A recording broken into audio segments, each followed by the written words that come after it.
बिहार विधानसभा चुनाव से पहले कांग्रेस पार्टी ने अपनी गतिविधियों से सियासी जानकारों को असमंजस में डाल दिया है। कैमरे के सामने आरजेडी के साथ ही मिलकर चुनाव लड़ने की बात कहने वाले कांग्रेस पार्टी के प्रभारी कृष्णा अल्लावरू, नए प्रदेश अध्यक्ष राजेश कुमार और प्रदेश में नौकरी दो पलायन रोको यात्रा के अगुवा कन्हैया कुमार आरजेडी के लालू यादव और तेजस्वी यादव से मुलाकात नहीं करते। अब तक बिहार में छोटे भाई की भूमिका निभाती आई कांग्रेस पार्टी तेजस्वी यादव को नई महागठबंधन सरकार का मुख्यमंत्री बनाने के सवाल पर चुप्पी साध लेती है। राहुल गांधी उसी जातीय जनगणना को फर्जी बता देते हैं जिसके बूते पिछले 1.5 साल से तेजस्वी यादव प्रदेश के गांव-गांव में घूम रहे हैं। अब तक मुस्लिमों की पैरोकार समझी जाती रही कांग्रेस पार्टी अचानक बिहार में राजेश कुमार के जरिए दलितों को, वहीं कन्हैया कुमार के जरिए सवर्णों को साधने की कवायद में जुट जाती है। जहां एक और एनडीए के घटक दल के प्रमुख नेता पटना में गृह मंत्री अमित शाह के साथ बैठक में हिस्सा लेते हैं, तो वहीं दूसरी ओर कांग्रेस पार्टी और आरजेडी के बीच अभी तक ऐसी कवायद होती नहीं दिख रही है। कांग्रेस और आरजेडी के बीच इस कंफ्यूजन पॉलिटिक्स की बानगी फिर दिखी है राहुल गांधी के बिहार दौरे में। दरअसल राहुल गांधी ने बेगूसराय का दौरा किया। वह कन्हैया कुमार की अगुवाई में जारी कांग्रेस पार्टी की नौकरी दो पलायन रोको यात्रा को सपोर्ट करने पहुंचे थे। उन्होंने प्रदेश कांग्रेस के नेताओं के साथ 1 किलोमीटर तक पद यात्रा भी की। उन्होंने वही ट्रेडमार्क व्हाइट टी शर्ट पहना था। बेगूसराय के बाद राहुल गांधी पटना लौटे और पार्टी के कुछ कार्यक्रमों में हिस्सा लिया, लेकिन वह लालू परिवार के किसी सदस्य से नहीं मिले। अपने पिछले दौरे पर भी उन्होंने आरजेडी के किसी नेता से मुलाकात नहीं की थी। हालांकि इस साल बिहार का 3 दौरा करने वाले राहुल गांधी ने पहली यात्रा में पटना में लालू यादव के आवास पर जाकर मुलाकात की थी। गठबंधन में चुनाव लड़ने की बात कहने के बावजूद कांग्रेस के शीर्ष नेताओं का आरजेडी के नेताओं से मुलाकात नहीं करना तो खटकता ही है। लेकिन उससे भी ज्यादा चौंकाने वाली बात यह है कि राहुल गांधी के 7 अप्रैल को बेगूसराय दौरे से पहले बिहार कांग्रेस के नेताओं ने अलग अलग लालू यादव और फिर तेजस्वी यादव से मुलाकात की थी। अब सियासी जानकार भी हैरान हैं कि ये क्या हो रहा है। बिहार चुनाव को 8 महीने से भी कम समय बचा है। एनडीए में गठबंधन से ऊपर मुख्यमंत्री चेहरे पर मंथन चल रहा है, वहीं महागठबंधन में शीर्ष नेताओं के बीच आपस में मुलाकात तक नहीं हो रही है। सियासी जानकारों के मन में सवाल है कि क्या कांग्रेस पार्टी बिहार विधानसभा चुनाव अकेले लड़ने की तैयारी कर रही है? क्या कांग्रेस पार्टी ने सोच लिया है कि यदि उम्मीद के मुताबिक विधानसभा की सीटें नहीं मिली तो वो अकेले ही चुनावी मैदान में उतरेगी? क्या यही वजह है कि अभी तक आरजेडी के एमवाई समीकरण के साथ साथ बीजेपी से छिटके दलित वोटर्स के भरोसे सत्ता में हिस्सेदारी पा रही कांग्रेस पार्टी ने दलितों और सवर्णों को साधने के लिए राजेश कुमार को प्रदेश अध्यक्ष बनाने के साथ साथ कन्हैया कुमार को यात्रा की अगुवाई सौंप दी है? वैसे ये बात छिपी नहीं है कि कन्हैया कुमार के नाम पर आरजेडी को आपत्ति है। जब भी तेजस्वी यादव और कन्हैया कुमार से एक दूसरे के विषय में सवाल हुए, उन्होंने चुप्पी साधना ही बेहतर समझा है। 4 साल पहले कन्हैया कुमार ने तिहाड़ जेल से बाहर आने के बाद लालू यादव से मुलाकात की थी। लालू यादव ने सिर पर हाथ रखकर आशीर्वाद तो दिया, लेकिन राजनीतिक आशीर्वाद नहीं मिला।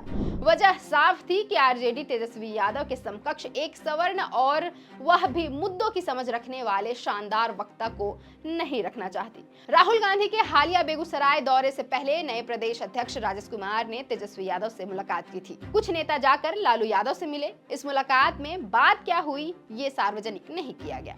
कुछ सियासी जानकारों ने पूछा है कि क्या राहुल गांधी की बेगूसराय यात्रा को लेकर कांग्रेस के नेता राहुल गांधी से मंजूरी लेने गए थे। कुछ ने पूछा है कि क्या ये कांग्रेस पार्टी द्वारा पिछली गतिविधियों की सफाई दी जा रही थी। कांग्रेस जो भी हो, लेकिन कांग्रेस के शीर्ष नेताओं का आरजेडी के शीर्ष नेतृत्व से मुलाकात न करने का मुद्दा तूल पकड़ता जा रहा है। इसने बिहार की पूरी सियासत को कंफ्यूज कर दिया है। गौरतलब है कि बिहार में सीट बंटवारे को लेकर दबी जुबान में ही सही कांग्रेस और आरजेडी का शीत युद्ध जारी है। कांग्रेस ने साफ कर दिया है कि यदि उसे उसके जनाधार वाली पसंद की सीटें नहीं मिली तो वह गठबंधन से अलग होने पर विचार भी कर सकती है। कई सियासी जानकारों का मानना है कि कांग्रेस पार्टी अब राज्यों में क्षेत्रीय दलों की छत्रछाया में नहीं रहना चाहती। उसे यह भी स्वीकार्य नहीं है कि वो आरजेडी की पार्टनर ही बनी रहे।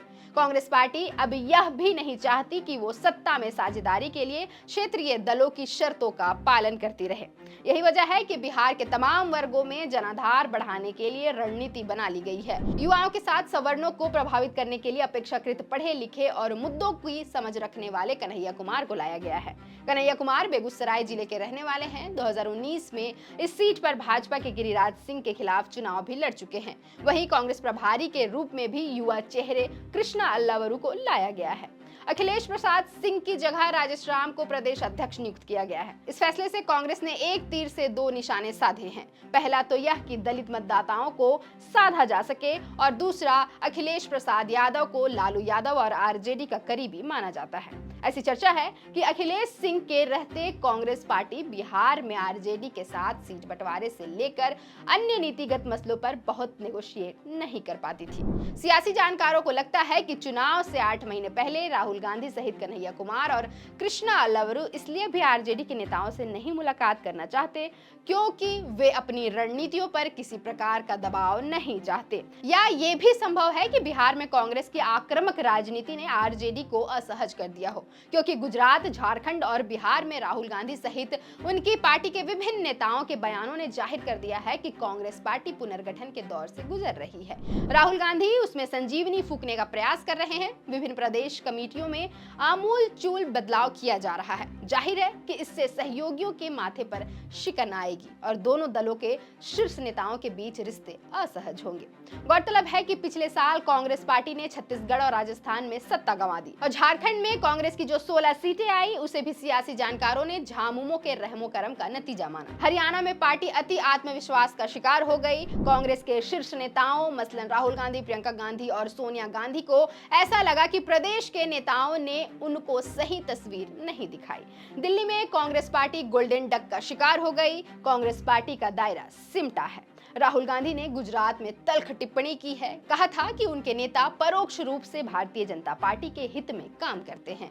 कांग्रेस में यही बयान प्रभारी के राजू ने भी दिया है। जाहिर है कि कांग्रेस पार्टी ने बिहार में महागठबंधन से अलग होकर विधानसभा चुनाव लड़ने की रणनीति पर काम करना शुरू कर दिया है। आरजेडी के साथ मौजूदा असहज रिश्ते भी इस बात का तस्दीक करते हैं कि कांग्रेस मनपसंद विधानसभा सीटें नहीं मिलने पर अलग चुनाव लड़ने का विकल्प चुन सकती है। राहुल गांधी का पटना आकर भी लालू यादव और उनके परिवार के किसी सदस्य से मुलाकात न करना, कन्हैया कुमार और कृष्णा अल्लावरू आरजेडी नेताओं से दूरी और यह आक्रामक अभियान इस बात की ओर इशारा करते हैं कि कांग्रेस ने आरजेडी से गठबंधन न होने की स्थिति में प्लान बी पर काम करना शुरू कर दिया है। फिलहाल के लिए इस वीडियो में इतना ही। मेरा नाम है अवंतिका और आपके लिए यह कंटेंट लिखा था हमारे कंटेंट हेड सूरज ठाकुर ने। शुक्रिया।